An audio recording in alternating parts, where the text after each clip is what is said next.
Hi, my name is David, and I try to play guitar. I'm not very good, as you can tell. One day, I saw a video of blues great Joe Bonamassa getting very technical about his guitar amplifiers. For a guitar player, that guy really knows his stuff about amps. He inspired me to learn more. But to really understand guitar amps, you need to take them apart and put them back together. I watched hundreds of videos. I read all kinds of books. From Craigslist and eBay, I bought a used soldering iron, some old voltmeters, an ancient oscilloscope, and other test gear. Eventually, I built an entire electronics lab. Now, I guess I'm sort of an amp mechanic. I fix other electronics too, and this is my journey. I figured I'd share so others can learn too. I hope you like it, and just as a disclaimer, be sure to consult an expert before working with electricity. Hey everybody out there on YouTube, Dave the Amp Mechanic coming to you from my amp lab in Boston, Massachusetts. And I've been taking a long break to get some other projects done in the summertime. So much work to do around the house when it's nice and warm out. But now it is winter and I'm back down here in the amp lab getting ready to chip away at a long queue of repairs that need my attention. And in this video, we're going to go over the repair of this Marshall mini stack right here. My friend Greg brought it to me and said, David, no sound coming out of this thing whatsoever, so could you please give it a look? Now, this is some solid state circuitry in here. There's no tubes really to speak of, but I'm going to give it a test and run it through all my metrics and stuff to see if I can isolate where the problem is. I recently fixed my signal tracer, so that might help me determine where the signal is cutting off inside. It could be something as simple as a bad jack, maybe some bad potentiometers. This one here is basically seized, so we're going to try to figure out what's wrong with it. We'll take it apart, get it on the oscilloscope, try to figure out what's wrong with it. Now, one thing I know for sure is that the speaker side, the cabinet here, does work. I've given it a test, so it's definitely something wrong with the amplifier itself. So let's take it apart and figure out what's wrong with it. Okay, so something went wrong with my camera's microphone, so I'm going to narrate here. I'm looking at all the knobs on the front of the amp head. To the far right, the gain knob, the volume knob. We're in the boost section or the overdrive section, the dirty section of the amp. Then there's a tone knob for the dirty section. That volume knob, that's a second volume knob to the left of the input jack. And that's actually the volume knob, not for the boost section, but for the clean volume. Then the tone stack, we have the treble, bass, and mid-range. And finally, the last two knobs all the way to the left are the main master volume pot and the reverb pot. We turn it around. One of the things we have is the line out pot. So this is a line out jack in case you're going to run maybe the amplifier into some recording equipment. All of these pots, by the way, had something wrong with them. Either some were way too loose and had too much play in them, or most of them were just seized and didn't move at all. So here I am removing the back plate so I can start to disassemble the amp. And there were 4 screws there. They come off. And the next thing I have to do is try to figure out how to get the amp out. I keep my spare screws, or the screws that I take them apart, in pill jars so I don't lose them. And what I've discovered here is that the chassis is connected to the reverb tank with that red and black wire, so I have to get in there and disconnect those wires. There's our RCA jacks going onto the back of the tank. You have to remember which one is connected to which, so when you put it back together, you put them back on in the right order. And then I have to pull the screws out from the bottom, because that's how the chassis itself will slide out. So there's 4 screws holding in there, putting those screws in that same pill jar there. Later on, when I put the whole amp back together, all the parts I took out will be in that pill jar, and that will be awesome. So let's see, one more screw after this one, and we'll get the chassis out. Usually what you do is just kind of tilt it forward and push from the front. There it goes, pops right out. Yep. And I have to disconnect, or it's still connected to those reverb cables, so I have to figure out how to get those out. There's a little retainer there, and I figured I could just pull them away from the retainer. And there we have now the amp. And as you can see, here's the transformer. It's a pretty stout transformer, all the pots that are seized, and I'm going to try to get into the openings on those pots with some contact cleaner in hopes of freeing the pots up. I don't know if I'll have any success here, but let's see what happens.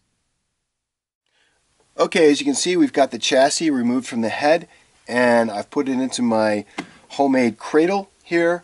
This is really a nice cradle because anything that's hanging down underneath, for example, if there were tubes, they would hang freely here.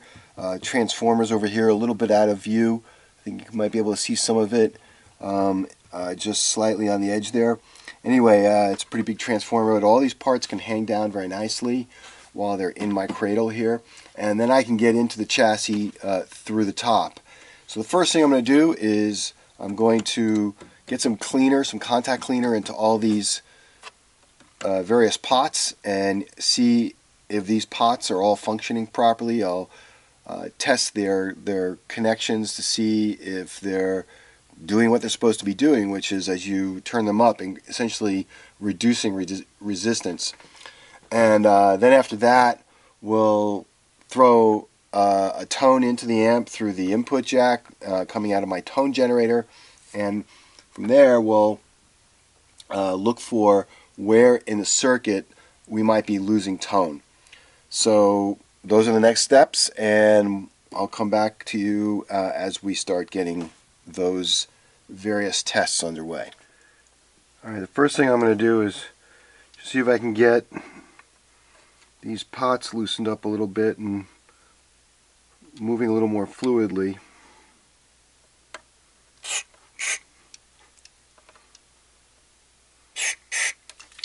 I use CRC QD contact cleaner, and what you can't see on or off camera here is I have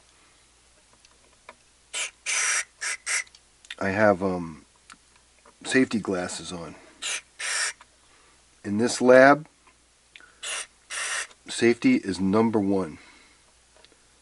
Don't mess around on safety.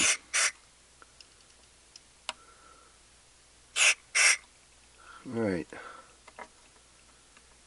These are going to have to soak because they are very tight. I mean, this one is frozen solid. So I'm going to let this contact cleaner soak in a little bit, and we'll see what happens here. But given how tight they are, I am not incredibly hopeful that this is going to solve the problem. And I may have to see if I can hit it from the front a little bit. You probably can't see that, but I'm going to take these knobs off.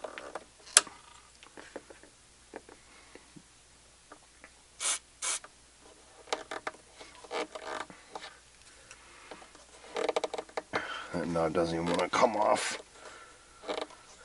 Be careful here, you don't want to bust the knobs. There we go.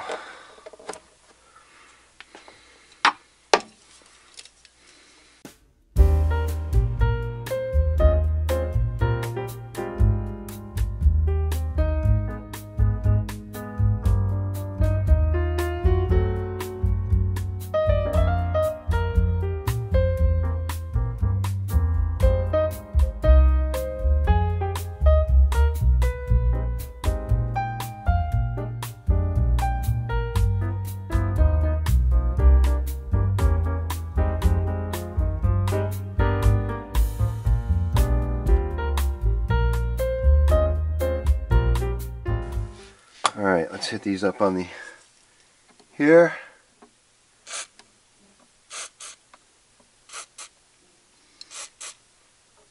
Also, you notice some of the stuff puddles up a little bit on the circuit board. It's okay, it's pretty harmless.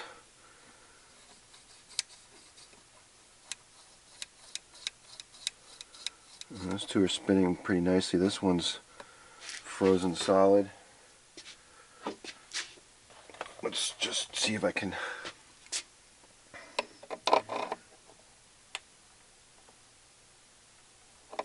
Alright. Getting some motion there.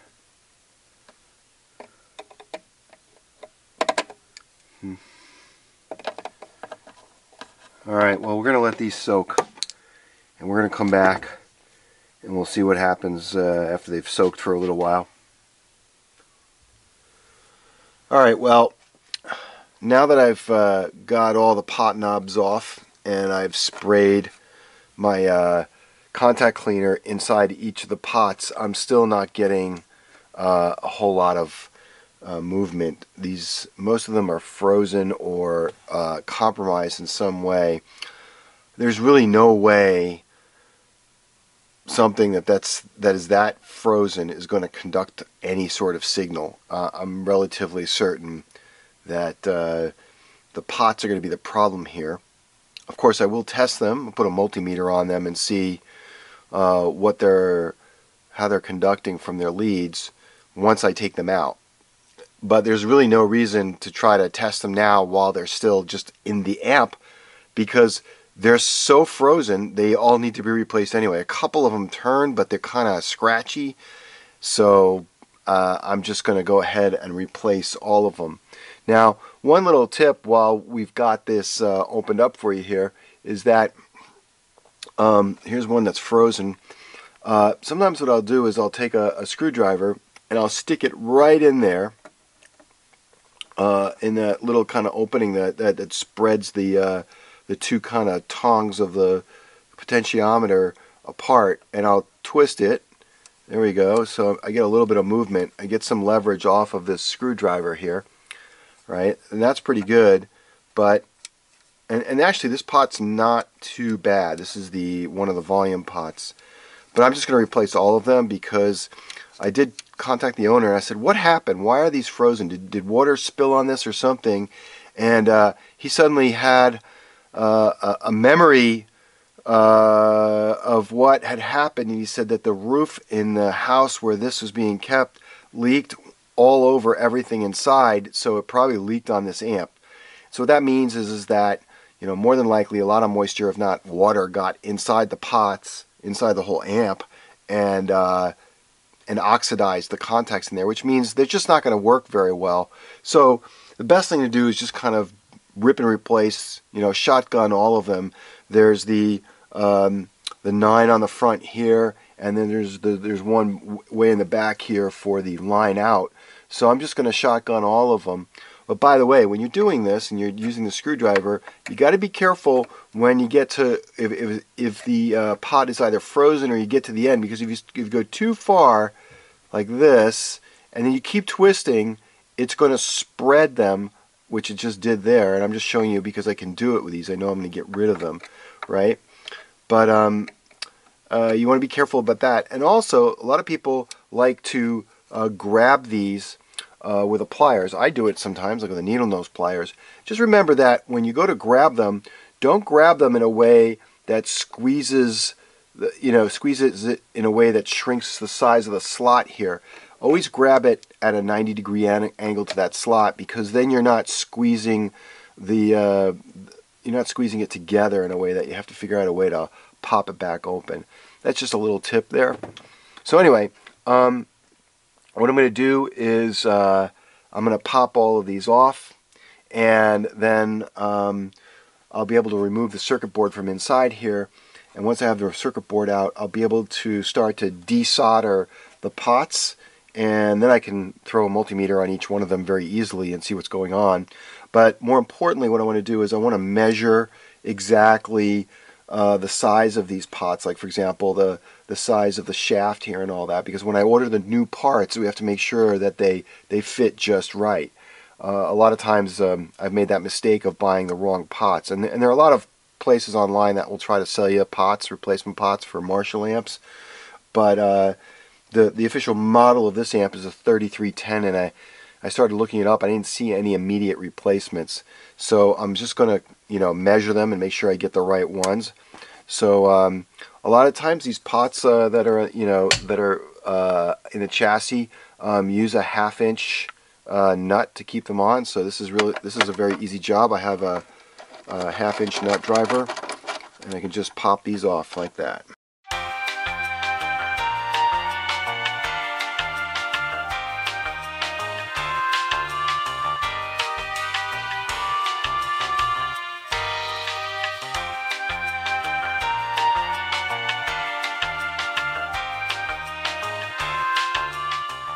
The last thing we have to get off, I believe, to get this out,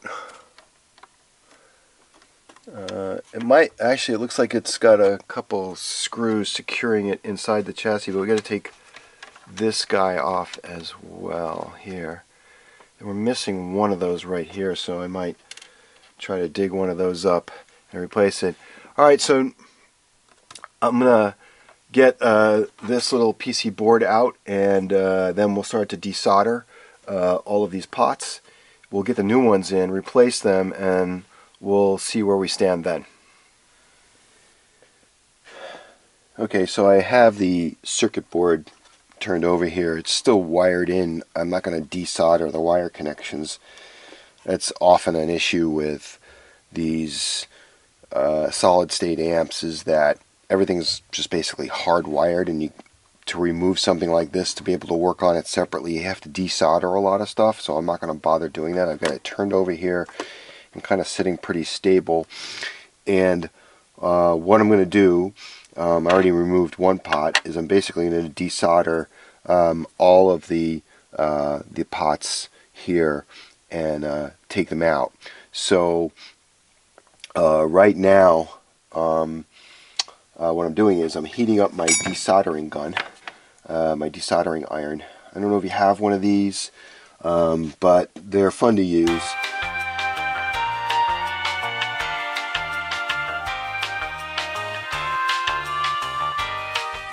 Alright, so here are the old pots here, some of them at least, and remember I said that they were kind of frozen, so I ordered the replacements, and the replacements are in. This one's not so frozen here, but most of them are I can't even turn them by hand here.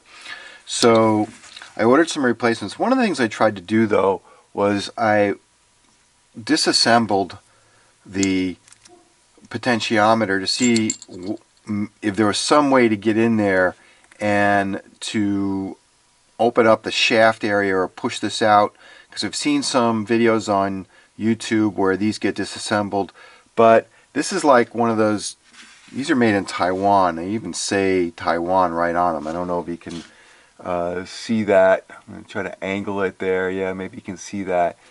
And these are just like really kind of molded parts, and so there was really no way that I could see. I was trying to figure out if I could remove this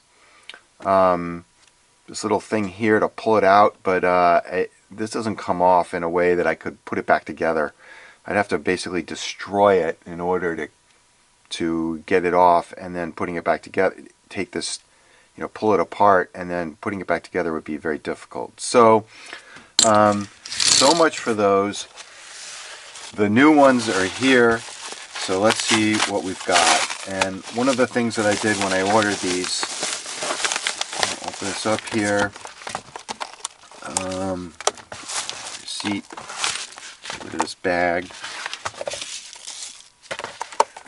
So let's see what we've got here.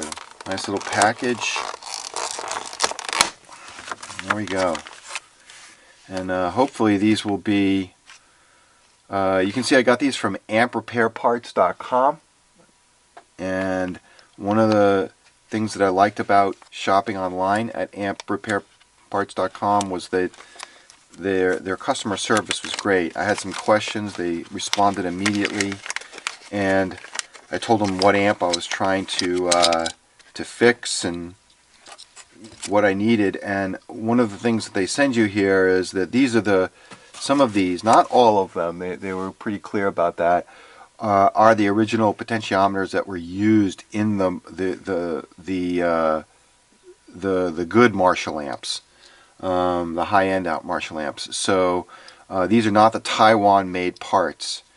And so if let's say this is the This is the A100. Let's see if I can find one that's the A100. This is B220.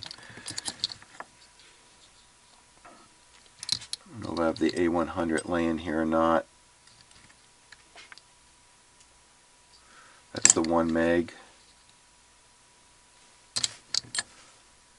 That's another 1 meg. Let's see if I can find one of the ones that lines up with those. This is the 220.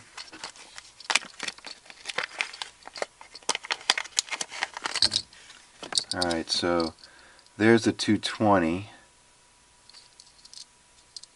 And let's see if we can put that up, hold that up against the one of the old 220s there. That's the 22K. There's the 220. And so there are the two parts next to each other, the old and the new. This is the old one, right? And here's the new one, and they are they look pretty much identical. If I take the these, oops. We take the screws off, the nuts off here. There's a washer there. I want to be careful I don't lose that. You can see that one of the things I was very worried about was making sure that the shaft sizes and all that matched up quite well. And I literally was taking out my my micrometer,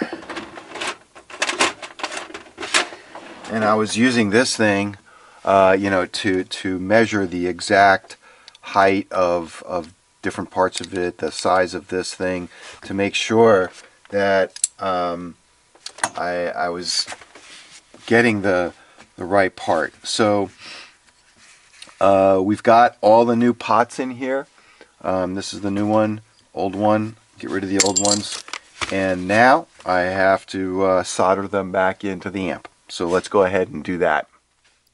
Okay, I apologize again, but here I had another audio issue with my camera. All I'm doing here is fitting the pots back into place in the through holes that are in the circuit board. So I'm just kind of putting them in, and then I'll solder them up.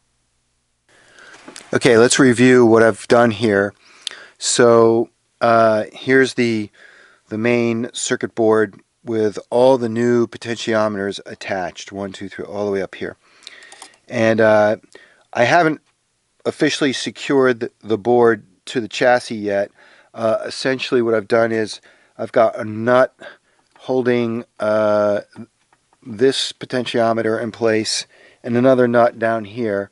I'm sorry, you can't even see the one I was pointing to there, so let me get all the way over here. There we go. So I've got this nut on that pot right there, and then another nut on the pot over there, right over here. And that's essentially holding this circuit board to the side of the chassis. I had to make sure that each of these pots went through the holes really nicely. And over here there's an indicator light. I'm not sure if you can see it, but that had to go through in a perfect position, so you had to make sure I didn't mess with that. And so this is just for test purposes to have all this stuff hooked up. And then what I'm going to do is I'm going to hook up the cabinet to the amp. And then I'm gonna give it a quick test to see if we've got sound or anything going right now. So that'll be the next test here. And then after that, if everything checks out, the last thing I have to do is I have yet to put this pot, replace that pot back over there. So I'm just gonna kind of head over here. I've yet to replace this pot over here. This is the line out pot. I have to remove this board in order to get to that pot. It's not essential to the operation of the amp unless you're going to be doing line out from this amp, but the pot is problematic. It's just like the others, it's seized. So I'm going to have to replace that one as well.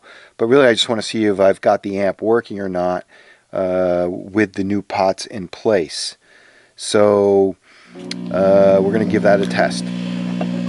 All right, well, we've got the patient on the guitar going here, and we've got the amp turned on. Let's give it a whirl.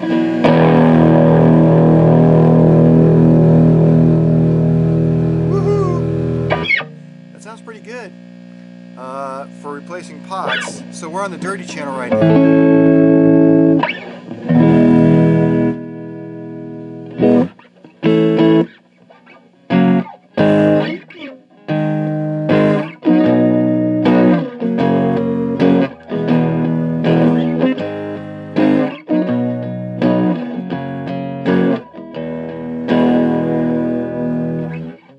that's a dirty channel. Let's see. Let's get rid of the dirty channel here. I don't know if I have the right foot switch or not. There we go. Alright, so you're going to need a little more juice here. Let's get a little more volume. And you can hear the reverb.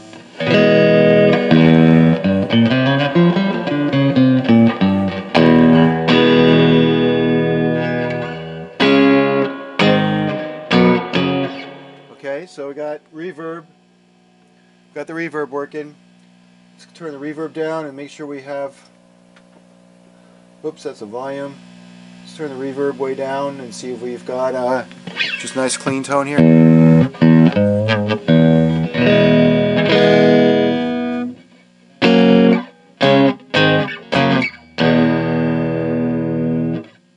I'd say we're back in business. This amp is fixed. All you have to do now is replace the line out pot that's on the other circuit board on the back of the chassis. We'll put this thing back together and get it back to its own. Alright, well, we're back. We thought we were done, but we're not. So, you heard the amp. It was working fine. I put all the nuts on the potentiometers, the knobs back on and everything, and suddenly it stopped working. So, this is what we've got going on right now. I've got my tone generator, my signal generator, hooked up to the amp, running a 1 kilohertz signal through the amp. And let's go ahead and turn the volume up now. You probably can hear that. So that's master volume I'm messing with right now.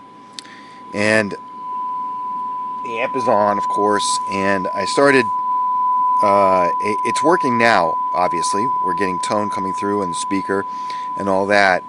But what I discovered was when I first powered the amp on and it didn't work, I started bouncing around with a chopstick, and that's what you do when you've got a live amp. I've got one hand behind my back, and I've got this chopstick going around here. And if I pick this up, there it is, it comes back.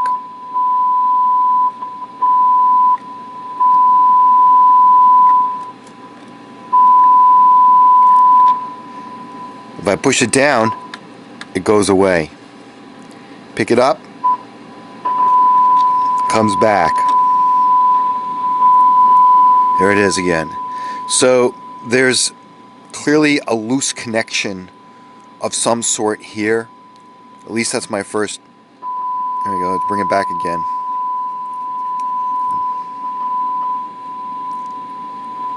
It's really weird because now I've got a little bit of tone, but the master volume's not doing anything. There we go.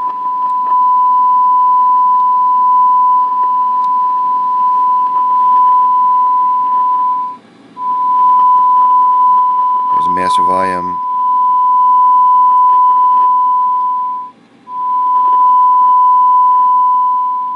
I'm playing with the master volume right there. It's working fine, but if I push this down a little bit, boom, off. So, I had to pull this board off anyway because this pot here, which is the line out pot, needs to be replaced. I have the extra pot for that, and I haven't done that yet. So, what I'm going to do is I'm going to pull this board off, and then I'm going to do a bunch of continuity tests here to see if I can isolate where the loose connection might be. I don't believe it to be in the jack itself, because that's not changing anything. So it's clearly the board. Let's see if we can get that one more time. Now we're not even getting it. You can hear a little bit of tone coming out. There we go.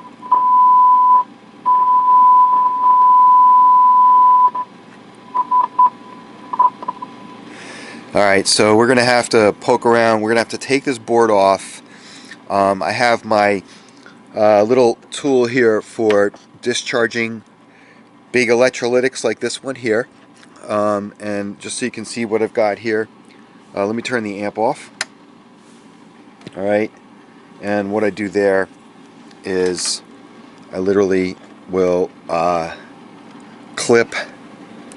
This is a safety issue. I'll clip one end over here and one end, and then I just take this lead here. This is a big resistor here. As you can see, it's a 10 watt 100 ohm resistor, and just touch it to the leads on the other side. Something you should always do before sticking your hands in an amp that's just been on. You want to get these big electrolytics discharged.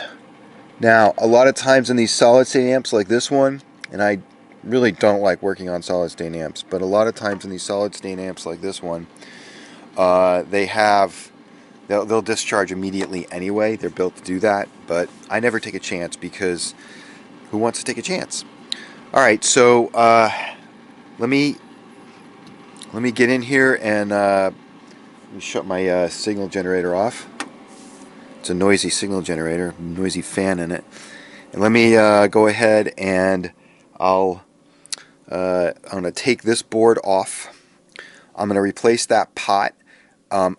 One possible issue is that this pot is seized and causing a problem. It may, I don't think it would, but it may be creating some unnecessary problems in the circuit, because the other, the pots are bad. And so it'd be interesting to see if maybe I just fix that and some of this goes away. I don't think so.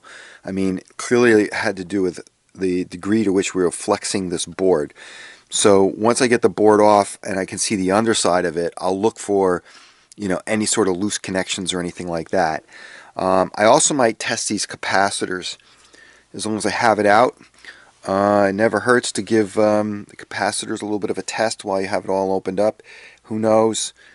Could be a weak capacitor, although I again don't think that would be the issue, because as you can see, I can make the problem come and go, and that's typically not related to capacitors. Like it really seems like a loose connection. There's not much I can do to the capacitor by moving this back and forth like I just was doing. So let's get it apart again. Okay, so I have the other circuit board out. I unscrewed the nuts that were on all these jacks, and plus the nut that was on this frozen pot. And I thought I would just take this one opportunity to show you how my Heiko desoldering gun works. I mean, this thing is it's cool. It was a gift to me from my wife.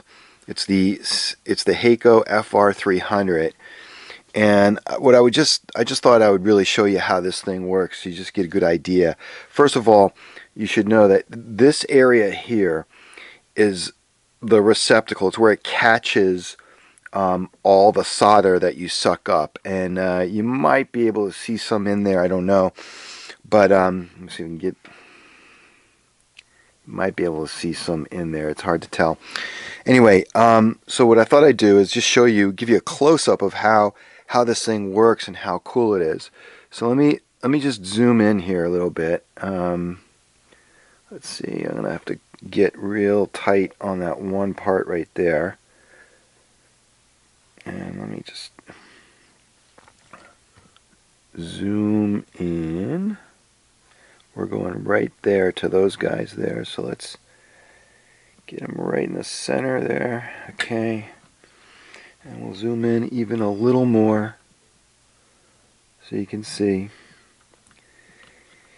Alright, so let's give this a try. I already desoldered one, but watch what happens here. I'm just going to touch, this tip is super hot. It's kind of like a soldering iron. So that's what you use to melt the solder. So let's go ahead and touch it there. There, it's melting. And I just sucked it all up. Now what I'll do is I will make sure that I touch this up with a solder wick just to really release the pins of the pot. But That is just wonderful. Here, let me just try that one more time. So you're going to see the solder melt, and then you're going to hear me hit the trigger, the vacuum. Here's the, I don't know if you can see it. There's the vacuum trigger. So you're going to hear me, first I'm going to melt the solder. Give it a chance to melt. There it is. And ba-boom. Sucks it all right up. So I get the majority of the solder up with the with this thing here, and let's go ahead and zoom back out now. So I get the majority of the solder up with this, and then I clean it up with some solder wick. That way I don't waste my solder wick. This works so much better than one of those solder suckers that a lot of people use. And I have nothing against people who use them. They're cool. But if you can afford one of these, and these are pretty expensive, I don't know how much. My wife, obviously, she got it for me as a gift. But if you can lay your hands on one of these, either new or on Craigslist, that would be a definite good option. Alright, we're back here at the amp, and I've reattached this board. I had it off for a little bit trying to figure out what the problem was. I've reattached it just with one of the nuts. That's literally the one that's going to the speaker. I don't know if you can see the cable that's going all the way out to the speaker. And where we last left off, things seem to be fine here in the preamp section, but the output amplifier area seems to be somewhat problematic. Now, if I turn the volume up here, we've got some pretty good signal. I don't know if you can hear that in the background. I'm just going to turn it back down right now because we don't need the big loud noise here. But I can hear the tone pretty well. It's coming out of my signal generator, which is over here off to the right. And this amp is on, so you got to be very careful, right, when you're sticking your hands in here. Number one, always a safety rule. Let me turn that down. It's still pretty loud here. Number one, always one hand behind the back. So I have this hand is going to be my amp hand, but the other hand, my left hand, is behind my back. And what I first started doing was I just started poking around, especially some of these wire connections here. And let's see if I can get a little more volume here. I don't know if you can hear it because the speaker's kind of behind me. Somebody's going to complain about the noise for sure. But touching these wires with a chopstick, by the way, doesn't seem to be doing anything. But if I wiggle this board, and let's just watch what happens when I just sort of like push down here. Whoop, it's off. I don't know if you heard that, but the tone literally went away. And if I jiggle it, it comes back. Which really sounds like a loose connection to me of some sort, or maybe a short somewhere. But something's wrong. Now I poked around on these wires here. Part of it is the jiggling of the board. So yeah, I see that. Got to be careful that when I'm poking here, I'm not moving the board, because it's the movement of the board that clearly cuts it off. But the question is there a loose connection up here?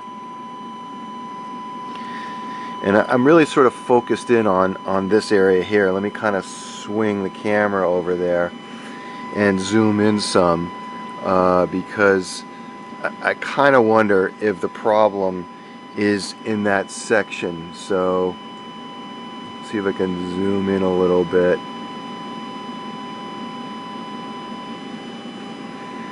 But I mean, it just seems to be some wires there.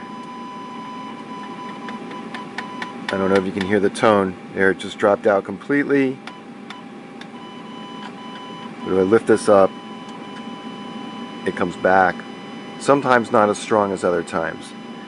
But let's get another chopstick in here.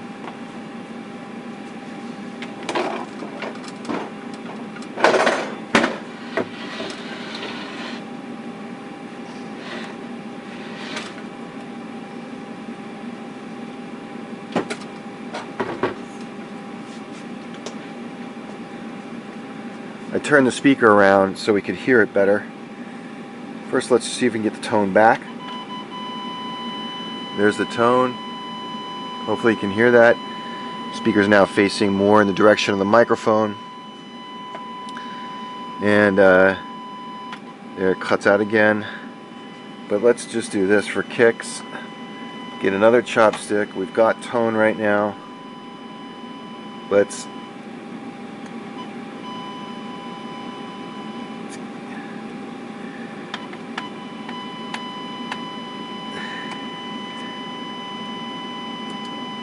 So while I'm holding the circuit board, putting a little pressure on the circuit board, I have tone. It doesn't seem to be these wires. Now the tone's gone. Now it's back.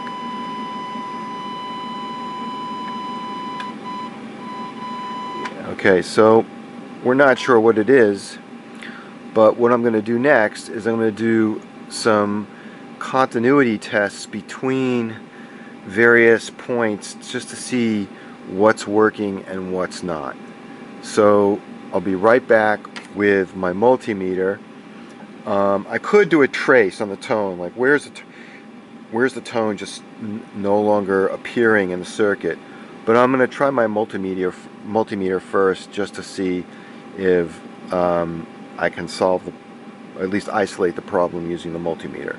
So I will be right back.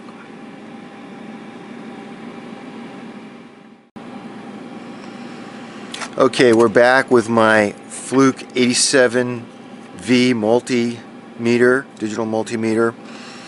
And I get a lot of noise from my signal generator here. I can turn that off. Don't need the fan blowing in my ear. Hopefully that reduces the background noise. And the first thing I want to do is just test some continuity between various points of interest. So one of the things I noticed, and it might be hard to see in this view, but if we go in real close here on this resistor here, which gets super hot when the amp is running,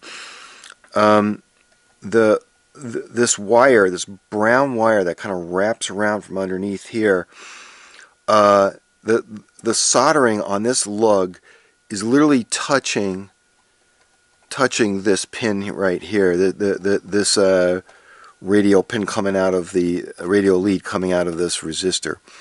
And so the first thing I did was I sort of tracked it down, and my guess is, based on what we're seeing here, that in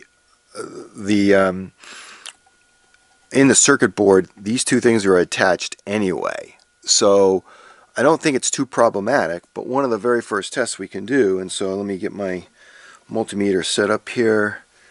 Let's see, where's my got this right here. Here we go. So I'm just going to clip, let's see, it might be easier if I clip to the lug here. I'm going to clip to this lug right there, and then I'm going to, you can see that I've got it on resistance here, so it's going to give me a continuity check, and then I'm just going to test by touching this here, and you can see I have very low resistance there, 0.2 ohms. So now the question is what happens if while I'm testing this I bounce this up and down? And we're not really getting any change there. So I may want to fix that soldering because of the way it's kind of sloppy, but like I said, I think underneath they're connected anyway, so I don't think it's the source of our problem right now. And incidentally, by the way, you can see what the resistance of that resistor is, and so I can double check that while I've got the board open just by putting the multimeter on the other side, and as you can see, whoops, I'm getting about 460 ohms. Oh, it's going up there. 470. It's moving a little bit. And that's probably because it's still cooling off. So, okay, let's go ahead and do another test. So, part of doing these tests means that you need to have the schematic, and so here I downloaded the schematic. I searched it online and got myself a schematic, and I thought what I would do is I would test the continuity between, let's see, I can probably set this right here for now, the continuity between, let's see, make sure we can get the reading in the viewfinder. Hopefully you guys can see that. Between these points here, let me point to them, those things that I kind of just looking at them, I'm thinking like if you're pressing on this end of the board, maybe it's something in here, and whatever they're connected to elsewhere on the board. Now I can just follow the wire and kind of see where it's going, and I discovered that you can see that these are labeled. This one says EFBDC. And if I follow the wires over to this side of the board, I can literally find where they connect. And so let's go ahead, for example, and test the connection to, let's go ahead and try, let's put it on E over here. And I'm probably blocking the view of the camera, but I'll be out of your way in a minute. Okay, I'm connected to E over here, and now I'll take my other lead and I'll spot where E is coming in over here, and it looks like it's hidden, or the wire, there's a red wire that comes out. Maybe you can see it. I'm pointing over to it. There's a little red wire that comes out of this sheath, and it literally disappears onto the other side of the circuit board where I can't see it.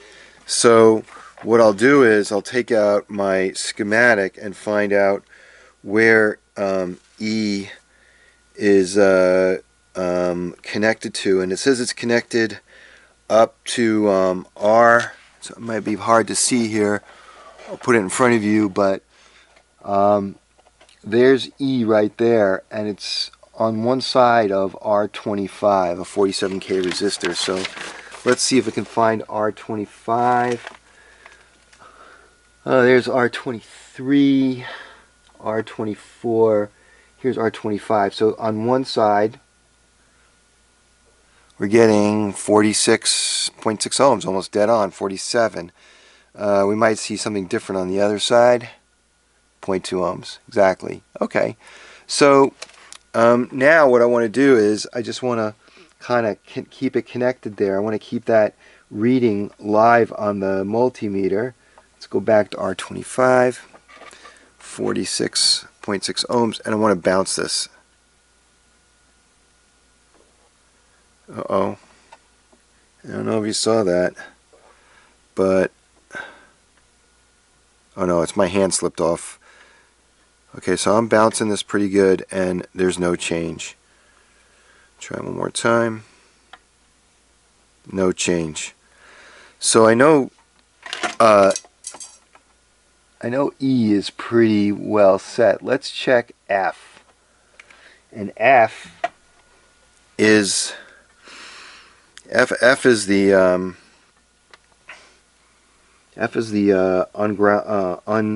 uninsulated lead coming out of that wire. Probably going to ground. So I'm going to touch over here, and there we have low resistance as well. Let's go ahead and bounce this, and again it says 0.2, and hopefully you can see that. Hopefully the reflection on the, I can see that there's some light there. It's not too bad. Where's that reflection coming from? I'm not sure where exactly it's coming from. I could turn this overhead light out. I'm not sure if that's it or not. Is it this? No. No. Somewhere there's light reflecting off there, but you can see that it's that connection is pretty solid as well. So let's move on down the line, and the next one is D. Oh no, I'm sorry, it's B. So let's look at B here and see where B goes on the schematic.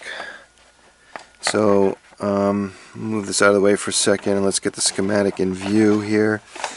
And what I see is around the master volume pot, a feed coming from B and a feed coming from C.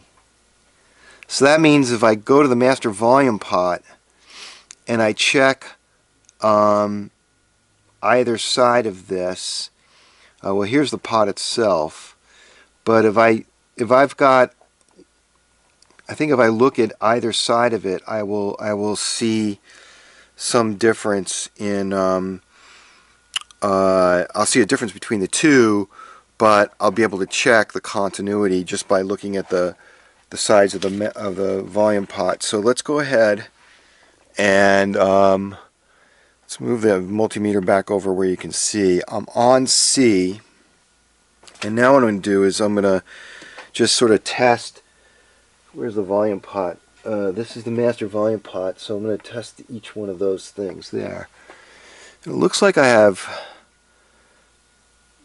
26 ohms, and the question is so there's a little bit of that would be unusual, but let's say 26 ohms. Let's put it on the wiper of the pot. Do I have it on the wiper? Yeah, I got it on the wiper. So let's see what happens now. There we go. So it's a 5K, and there you go. I'm turning it down. Takes me down to about 25. Now let's see what happens if I bounce on this.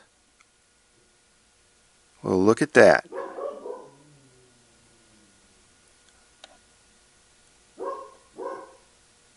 Oh yeah. Just moving this around is causing that all kinds of problems. Now just for kicks, let's put it back on the one side of the pot. 38 ohms. 88 ohms. I mean, just moving this board is definitely causing problems on that one connection. I'm going to try the other side of the pot just for kicks. There we see 4 kilo ohms. That's not changing too much, and I didn't think it would. Okay. So on this side of the pot, which seems is probably connected to C, there we have a definite problem. I mean, sorry, B, not C, that's B. And if we look on the schematic again, let's kind of come over to the schematic. Hopefully you can see it. It's completely out of the way here. B is what goes to the pot, so here's the pot. So we definitely have some sort of loose connection, and by the way, here is where it says it's going out. Where it says B, that's heading out to the power amp. That's the second board here.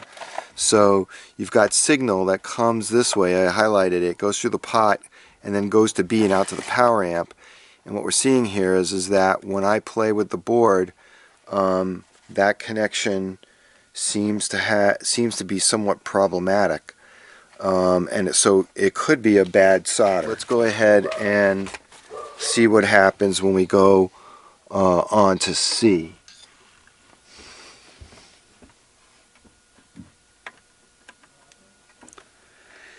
Okay, my arm's probably in the way there, but we're connected up. All right, now let's go ahead and put it on the wiper, and we should see a change. We're at low ohms now, and I'm turning it up.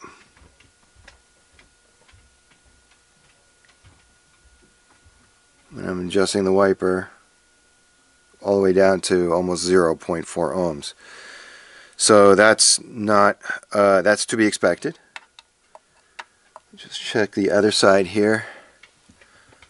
And that's consistent. Like, I didn't think that would change with the wiper movement or anything, and that's pretty solid. It's a 0.2 connection. Now let's see what happens if I bounce on this. And the bouncing here is not changing anything in the way of the continuity on that lead. So my next step is to go back to this B connection over here. So that's, take this wire out of the way. That's this guy right here. Hopefully you can see him. There's 5 lugs here. It's the middle lug, B.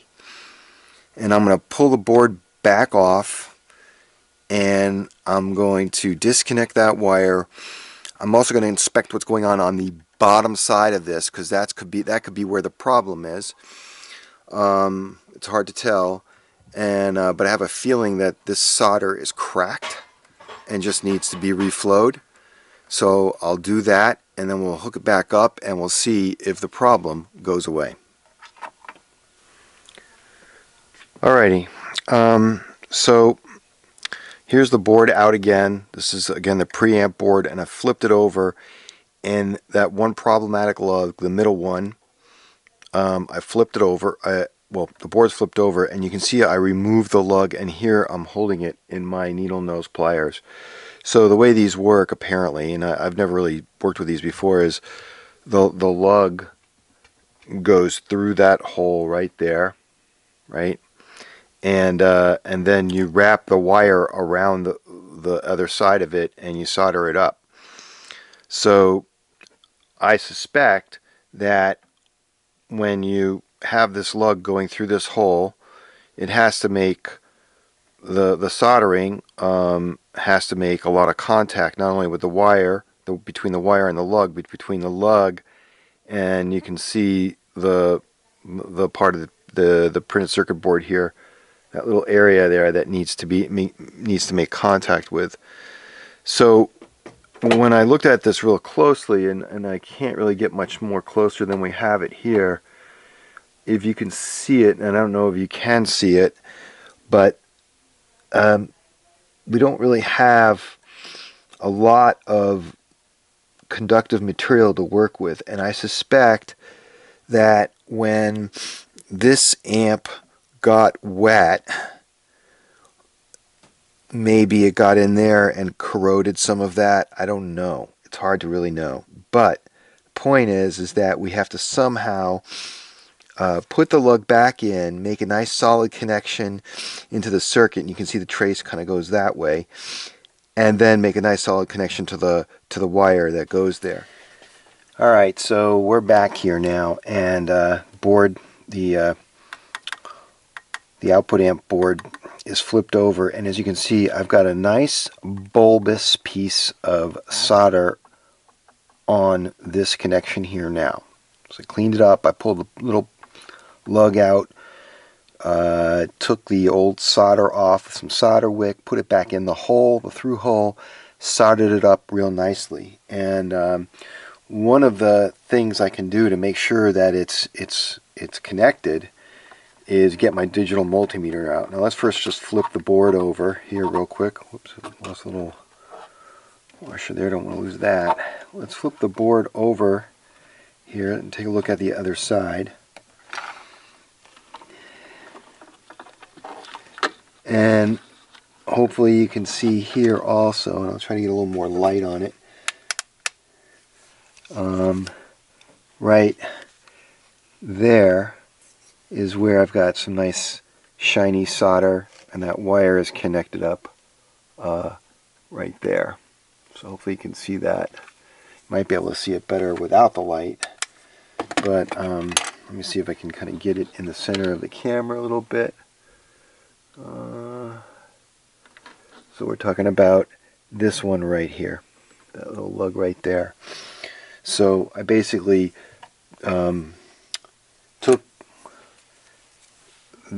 removed this wire here. You see I had to kind of cut the jacket open, cut the old end of the wire off, got a nice new shiny piece of wire, tinned it up, and then soldered it to this lug here. So now how do we know that's working? Well, this actually leads to another twist in the plot of this particular amplifier. And again, maybe just a rookie mistake, if you want to call it that, because I didn't analyze the schematic closely enough. But I'm really not going to call it rookie mistake. I'm going to call it a manufacturer's defect, because there is a problem in the documentation of this amplifier, and I'm going to show that to you. First, let's just make sure it's working. And then I'll come back and I'm going to bring up the schematic, and I'm actually going to mark the schematic up a little bit so you can see what I discovered, what Marshall has done here, the mistake they made, which will send many an amp tech like me on a goose chase looking for a problem like this. And fortunately I figured it out. So if we back up a little bit, let me zoom out some here, and I'm even going to zoom out some more so you guys can get a good view here. There we go. And let's kind of dip the camera down some. I think we can see everything we need to see at this point. So if we look at the schematic here, let me just take a quick look at that. You can see that you can see here that here is the effects loop, and here is the lug marked B, and here's the lug marked C, and it shows that C goes to C22, which is a 10 nanofarad capacitor, and then B comes over here straight to VR8, which is variable resistor number 8. It is the master volume pot. Okay, so what we're going to do is we want to test the connection from the wiper all the way through to that lug to see if when I move the wiper, does it change the reading on the multimeter from like a low ohms reading or a no ohms reading all the way up to close to 4.7K, which is what the master volume pot is like. So let's get the multimeter in view here. Hopefully you can see that. And what I'm going to do is I'm going to set the master volume pot all the way down to 0. So we're going to hopefully we'll get a low ohms reading here. So let's go ahead and give this a try. Alright, what I'm going to do is I'm going to touch one lead to the wiper of the pot and the other lead over to this lug over here. So let's go ahead, I'm going to fish through here. I'm going to get one lead on the lug and one lead on the wiper of the pot, and we should get some sort of below 1 ohm connection here. And I'm sorry, we're getting a nearly 5K ohm connection. I've got the pot in the wrong direction. So that's good. We're getting a proper reading there. Now let's turn the pot the other way and see what we get. Okay, so let's go ahead and touch it up here to the wiper, and now we should see the low ohms connection. There we go. A 0.5 ohm. Whoops, let's keep slipping off there. I keep slipping off the, it's hard to get to the wiper here, but let's see if I can get to it and hold it there. Just having a hard time getting under here. There we go. There we go. Alright, so that seems to be a solid connection. And well, I'm not going to show it to you here. I actually did the exact same test with the board flipped over to make sure that there was conductivity going all the way through to the other side. In fact, let's just do that real quick because I think it would be worthwhile to show you what I noticed here. If you look on that lug right here, that nice new shiny ball of solder I put there, you'll see that the trace coming out of here actually has another little bit of solder there. And so theoretically, the same exact thing should happen if I try to measure contact between that bit of solder and the wiper on here.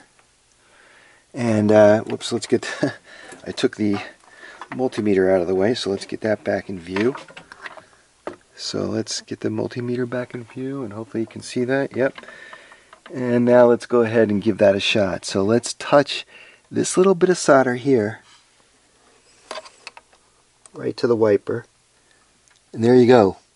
So we have a solid connection all the way through that lug. So whereas before we might have had some sort of crack in the solder, now it looks like a pretty solid connection. So now let's get the multimeter out of the way. And let's get this board flipped back over, and we'll start to kind of get it into place. Alright, that's where that goes. So far, so good, you would think. Well, not really, because one of the things I noticed was that when you look at the schematic here, as I said earlier, and hopefully you can see this, when you look at the schematic, it shows that the B lug is connected directly to the wiper, and the C lug is connected to capacitor 22. However, if we look over here where those wires connect to the board, and you look over here, you can see that it's labeled B, D, and C. C is the shield coming through that goes around all the wires in that jacket. B is the red lug, and C is blue. Now, when you come out down here, it may be tough to see, but let's see if I can zoom in on it. I'm going to try to zoom in on that real close because this is pretty important.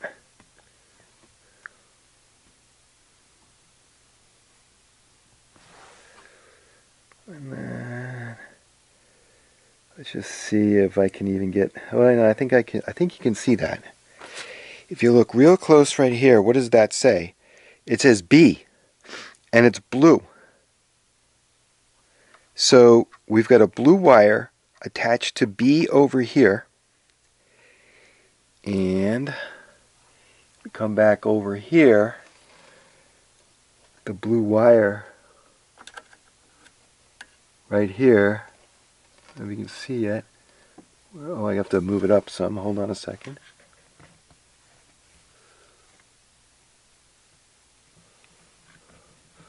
Where the blue wire attaches here is not to the B lug, but to the C lug.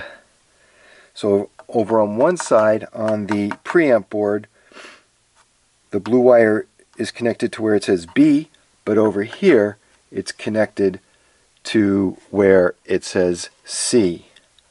Major problem. And also helped me to diagnose the real source of the problem, or what I think may have been the real source of this problem. And so what I'm going to do next is I'm going to tear down the schematic a little bit and do a little bit of overlay work with the schematic and show you how I discovered the problem and what exactly I did about it. Okay, what I'm going to attempt to do here is use my tablet to help understand what the problem is. So what we know is we have the preamp board, which has a connection for B and a connection for the C wire. And then we also have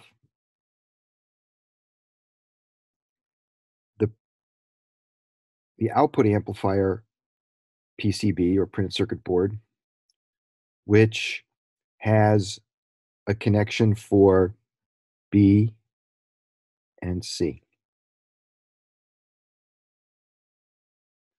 What we also know is that the B wire on the output amplifier board is connected to the C connection on the preamp board, and this is connected to this. Okay, now, what is the relevance of all of this? Well, if you remember back to the actual schematic, you had something that looked like this. B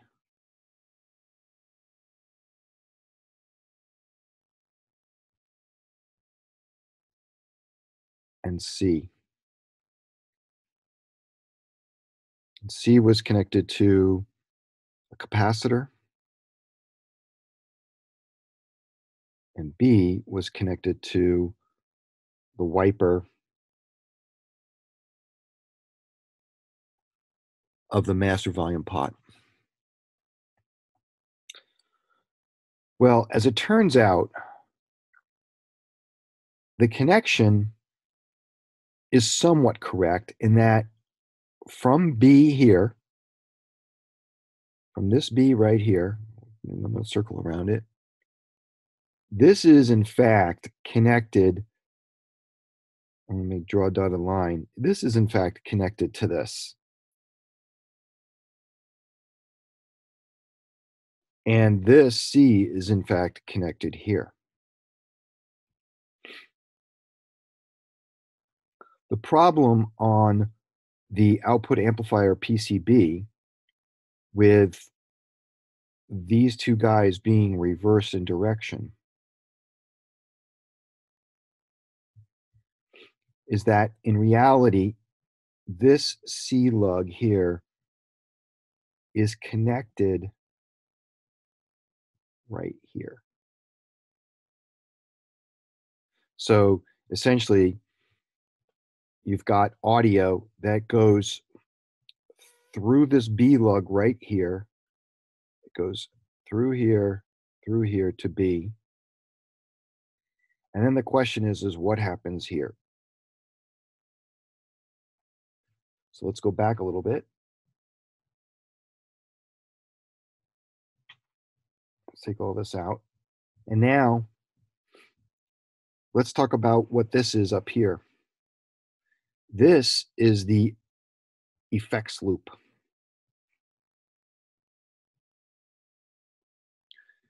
Now, one of two things happens with this effects loop. If you have foot pedals, let's say there's a foot pedal here and a foot pedal here, to modify whatever it is you're doing with your guitar, maybe you have a tube screamer or something like that. The way this works is, I'm going to draw the connection here because it's really to C. And this connection here is to B, even though it should be the other way around. The way this works is that you have audio coming through the preamp circuit here, coming out of the tone stack and other places. It goes into B, it goes this way, and it goes through the master volume wiper right here. And it is sent outside of the amplifier through the foot pedals. It goes into C, and then it comes back this way and goes back down to the preamp board. That's the audio loop here. So on the back of the amplifier are two jacks, 2/4-inch jacks. One is a send jack and the other is a receive jack. B equals the send jack. C is the return.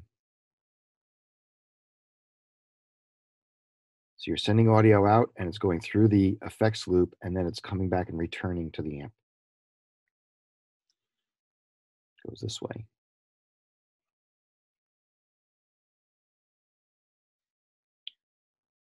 So the big question is, what is the relevance of all of this to the amp repair?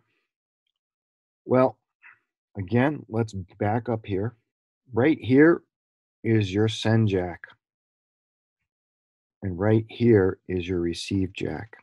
As it turns out, in order for this amplifier to work, the audio has to go through B. Let's pretend that this is supposed to be B and this is supposed to be C. So this is really B and this is really C. It has to go through B like that. And it has to go through this area here.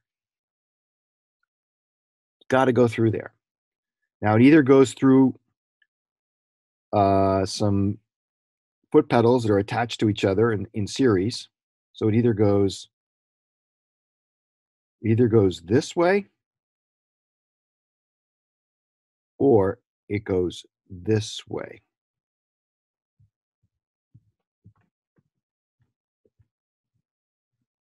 In other words, when there are no foot pedals plugged into the amplifier, the send and receive jacks are wired in a way that they are directly connected to one another.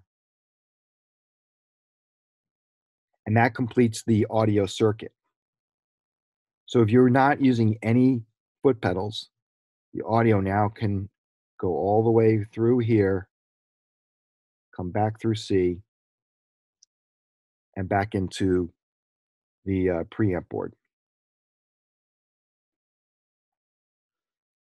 The jacks work by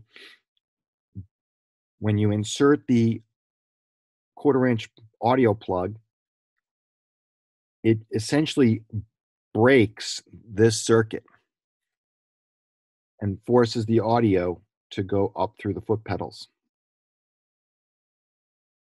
And so, as you will see, the problem with this amp not having any sound actually turned out to be right in here with the send and receive jacks of the effects loop. So now let's go back to the amplifier and I'll show you what I mean.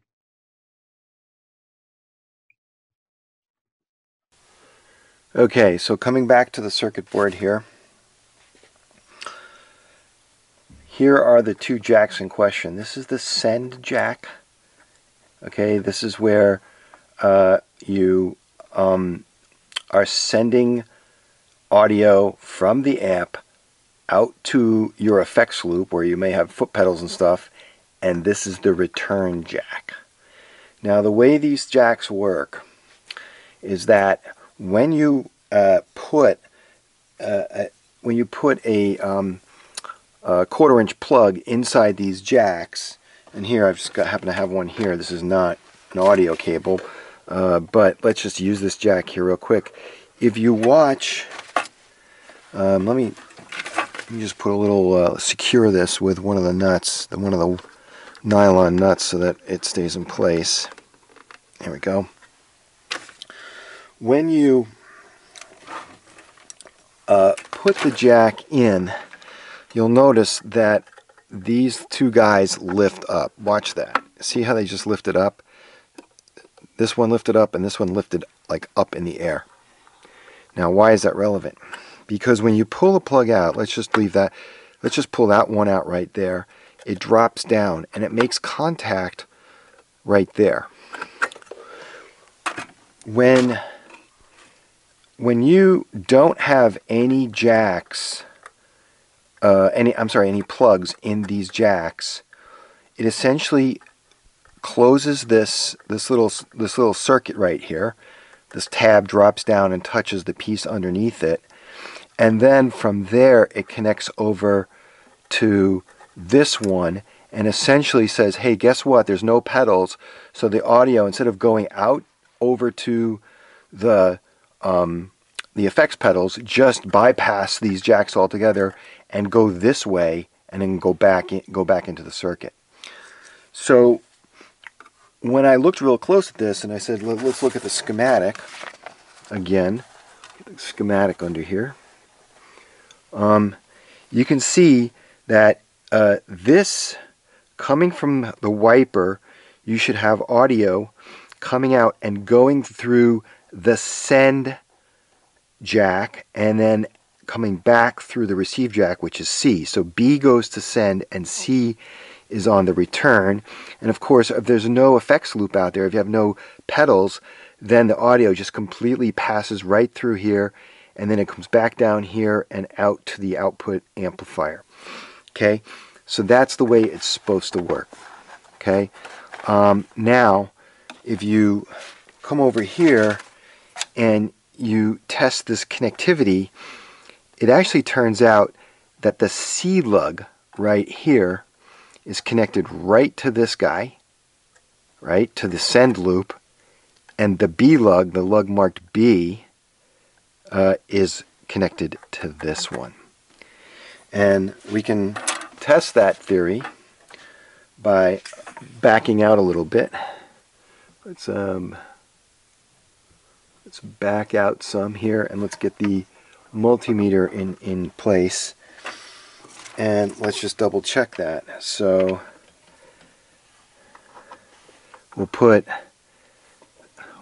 this guy on the B lug and this guy over here, and you'll see a nice low ohms rating, 0.2.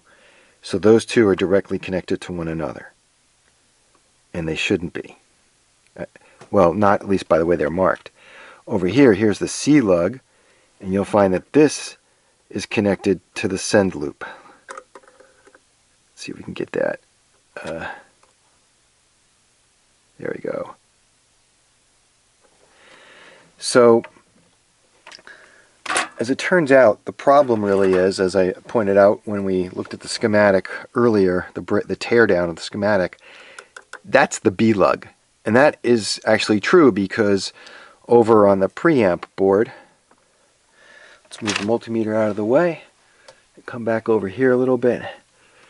Let's zoom out so we can really see. We're already out all the way. Let's kind of get everything in view here. On the preamp board, remember that over here where it's marked B and the blue wire is connected, it's going to the lug marked C here. Well, that lug should really be marked B. So now what happened next? How did this lead me to figure out what the real problem might have been with this amp? A simpler problem than anything could imagine. We could have had, I mean, we had to replace the pots because the pots were all shot. They were completely seized up. But when I suddenly was looking at the schematic here, I knew, wait a minute, is there a problem with audio passing from here to here when there are no jacks in place? You know, why would that, you know, could there be a problem? And so that's when I tested the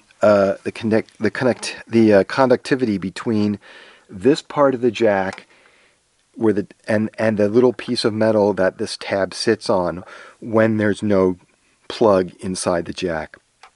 And guess what? It was all over the place. The multimeter would not sit still.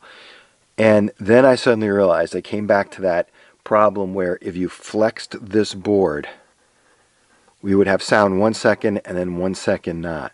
As it turned out, both of these jacks here were all of these jacks were completely fouled. In other words, there was some sort of corrosion in between the top tab and the tab it's supposed to be touching underneath. So the connectivity going from here to here and then on into the rest of the circuit, there was no connectivity. It didn't work at all.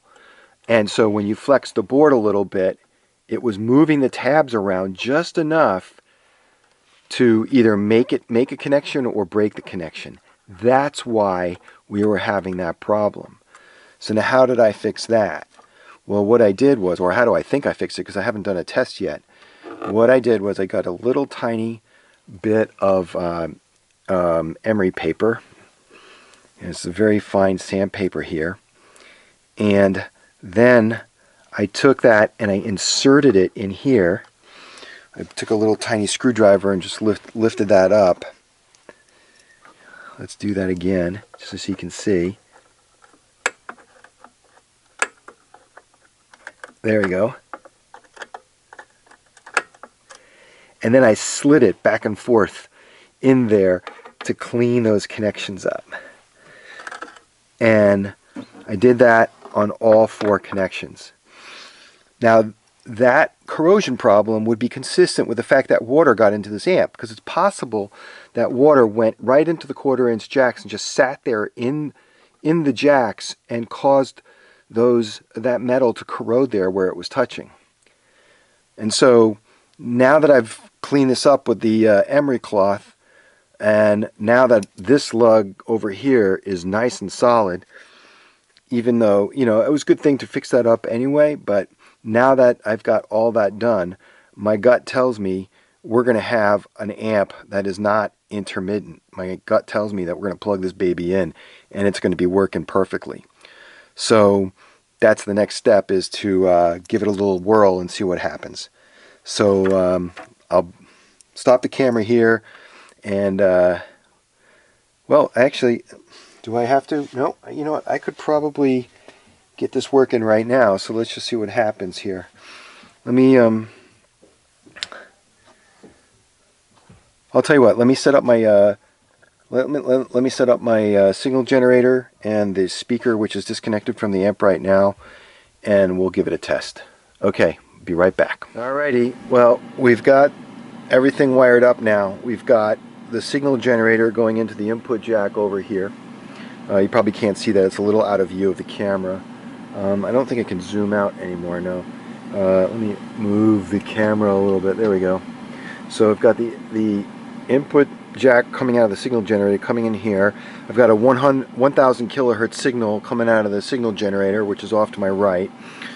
This cable here is heading off to the speaker, the Marshall speaker that comes with this head. And then we've got pretty much everything wired up and ready for a test. So the first thing I'll do is I'll come down here and I'll power on. Let's hit that up. There we go. And I'll power it on. And the first thing I'm going to do, this pot over here is the clean section volume knob. And oh, there we go. If I turn it up a little bit, you might be able to hear that tone. I don't know if you can hear that or not. So that's just the clean section volume. So I'm going to turn it up to like a 2. And now let's come over here to the master volume pot. I can't even turn it up that loud. It would be too deafening. Like, I mean, that's loud. And that's only up to like a 1. So that is some evidence that this thing is working. Now let's just go ahead and turn it up a little bit. Let's turn down the clean section volume, and they're both on like about a half. And now let's go ahead and see what happens if we move the board around a little bit. No change. Solid. That is working really well. I love that. Now, just for kicks, as I was explaining earlier, you know, when there is a 1/4-inch plug in the send jack back over here, it lifts that tab up and sends the signal through the effects pedals. But what if, let me just turn this down a little bit, it's pretty annoying.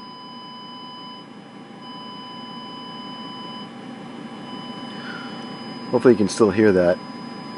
I'm going to leave it up like that. What if there was a lack of conductivity between this tab and the one underneath it, which is what I suspect the problem to be? Let's go ahead and lift this up. See how I lift that tab up and the signal goes away.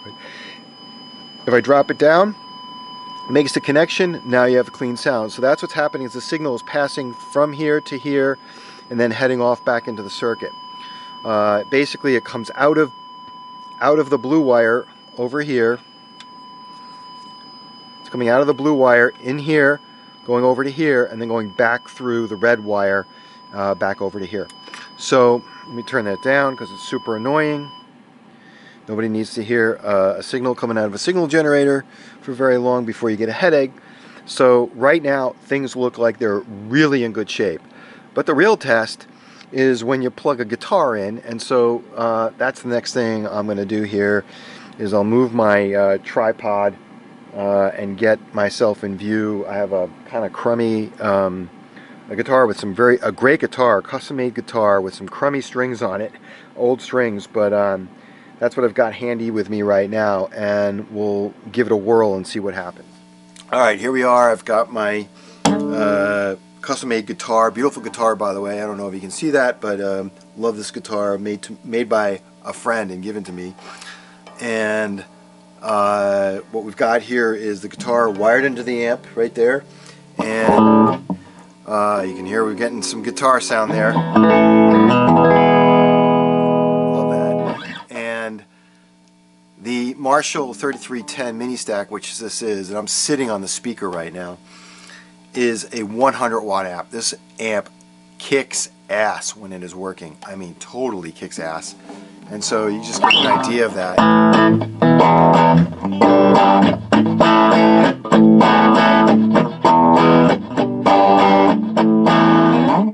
So you can hear that. It's clear as day.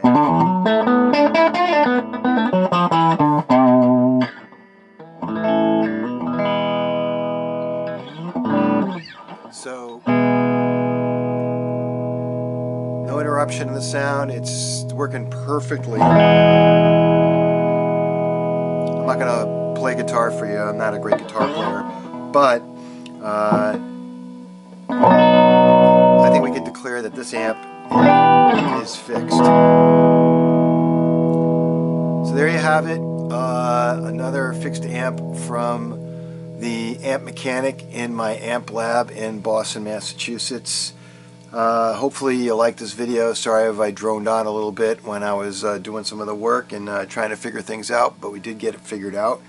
If you have questions or you have other suggestions, feel free to throw them in the comments. And by all means, if you like this video, please give it a thumbs up. And if you like my channel or you want to see more of these videos, then subscribe, because that way more people will find my channel and learn from it. I don't do this for money. As you can probably see from the number of subscribers I have, it's way too low to be like a real big YouTuber and make a ton of money. So I'm really just doing this out of the goodness of my heart and hoping to pay it forward, because when I learned from some of these other guys that are on YouTube, it helps me get better at the craft, and then the people who bring me their amplifiers, and I don't charge them money either, they get the benefit too. So there you have it, another amp fixed from the Amp Lab in Boston, Massachusetts. Thanks very much. I'll see you at the next video.